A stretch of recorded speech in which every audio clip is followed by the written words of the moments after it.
Hey guys, it is Heater here again with another Runecraft 2.13 preview, or perhaps if Runecraft 2.13 is out, this is a Runecraft 101 video.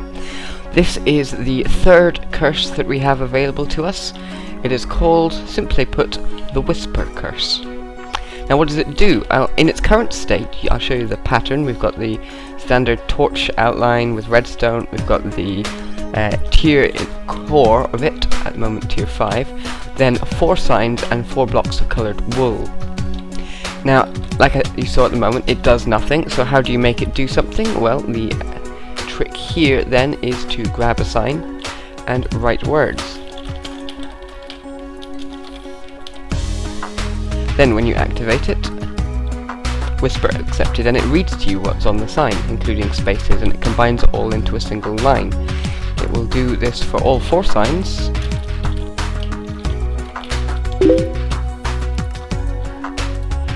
Facing north, east, then south, then west, in that order, so going clockwise from north.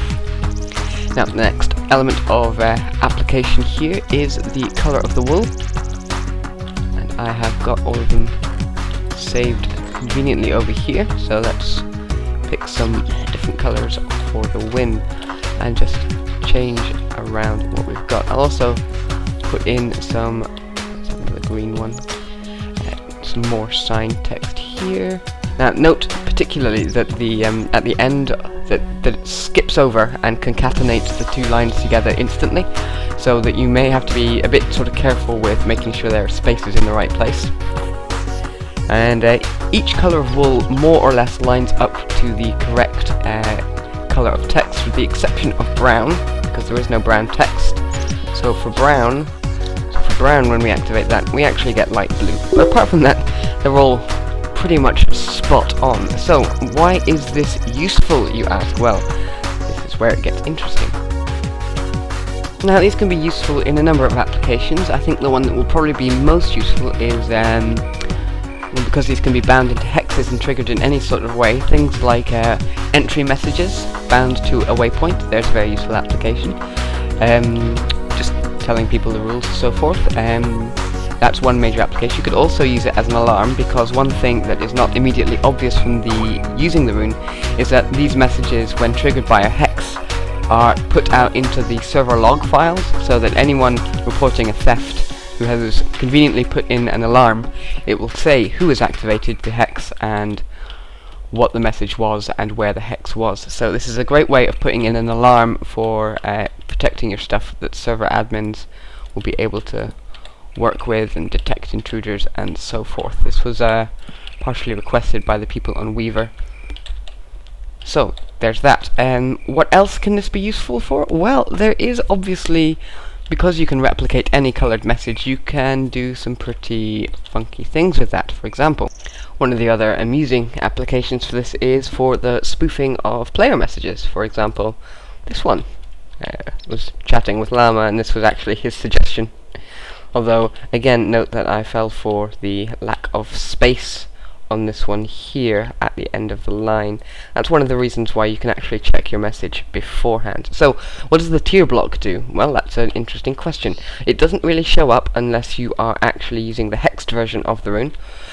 So I will go and lay down a TP hex. As with all hexes, it works the exact same way. Limited number of uses that are determined by the hex. There will be no whisper accepted message, so there will be no way of directly telling that it's a curse message rather than a genuine message. And similar to that, players who are the recipients of this curse are the only ones that receive this message. It doesn't go out to everyone, it just goes to the person who activates it. So, portal hex accepted, bind a curse into this tool. You have bound whisper into the crystal, use it on the blocks to hex it. You have hexed this block with 64 charges of whispers. Note the signs get left behind. I think that's just because they're tier 0 and the clear function ignores them. So, time to teleport. So, when I teleport to there, the tier of the rune determines how much of a delay there is after the curse is triggered. This has a number of reasons. It can stagger messages appropriately, and it can also make it much harder to track exactly what it is that caused your message.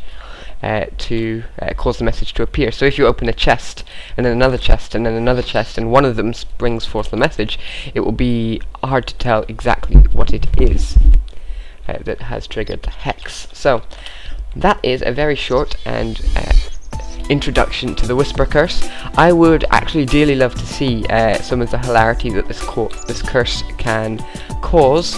Say that 5 times fast.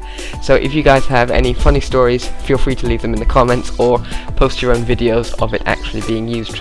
If you want a really sneaky trap, then just use a single curse hex, put it somewhere out of the way and unexpected, like on someone's front door, and watch the hilarity ensue.